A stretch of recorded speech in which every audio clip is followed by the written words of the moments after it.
अच्छा दिखाई देती है।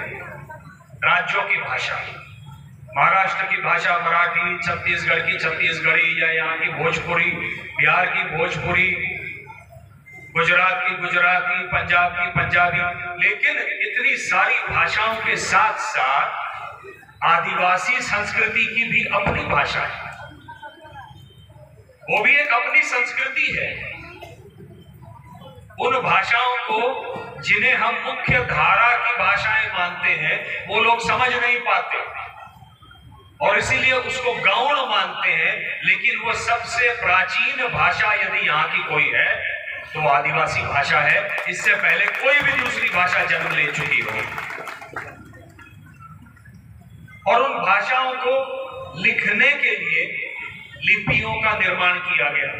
अलग अलग लिपि के माध्यम से भाषाओं को, क्योंकि भाषाओं को केवल बोला नहीं जाता, पहले जमाने में हमारे यहाँ श्रुति स्मृति परंपरा थी कि हम याद करके हर चीज को अपने बच्चों को सिखाते थे।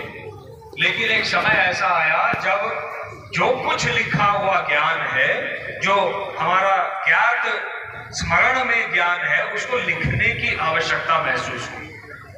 लिखने की आवश्यकता हुई तो लिपियों का निर्माण करना पड़ा। उसमें देवनागरी लिपि आई, एक नागरी लिपि भी है जिसमें आसाम और बंगाल की भाषाओं को लिखा जाता है। ब्राह्मी लिपि है, खरोष्टी लिपि है। ब्राह्मी और खरोष्टी लिपि जो है प्राकृत भाषा, ब्राह्मी में लिखी जाती थी बिहार में, और वही भाषा आप अफगानिस्तान तरफ चले जाएंगे तो खरोष्टी लिपि में लिखी जाती थी। सिंधु लिपि है, शारदा लिपि है। शारदा लिपि की, कश्मीर की जो लिपि है उसकी एक और, उसका एक अपभ्रंश है, तकरी लिपि है। ग्रंथ लिपि है जिसमें तमिल भाषा लिखी जाती है। वट्टेलुट्टू भाषा है जिसमें तमिल और मलयालम लिखी जाती है। आप समृद्धता देखिए इस देश की। मणिको लिपि है जिसमें सिंधी भाषा लिखी जाती है। कदम्ब लिपि है जिसमें कर्नाटक की कन्नड़ भाषा लिखी जाती है। गुरुमुखी है जिसमें गुरु ग्रंथ साहिब जैसा पवित्र ग्रंथ लिखा गया है। गुरुमुखी लिखी जाती है, पंजाबी लिखी जाती है, जो कि गुरु अंगद जी ने 16वीं शताब्दी में उसको स्टैंडर्डाइज कर दिया।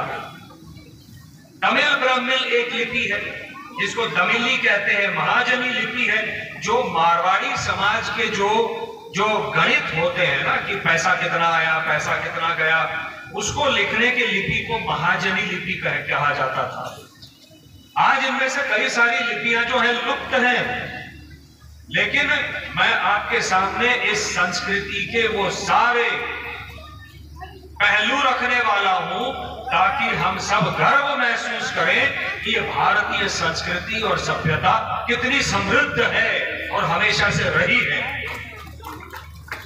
सिद्धम लिपि है जो गुप्ता पीरियड में लिखी गई।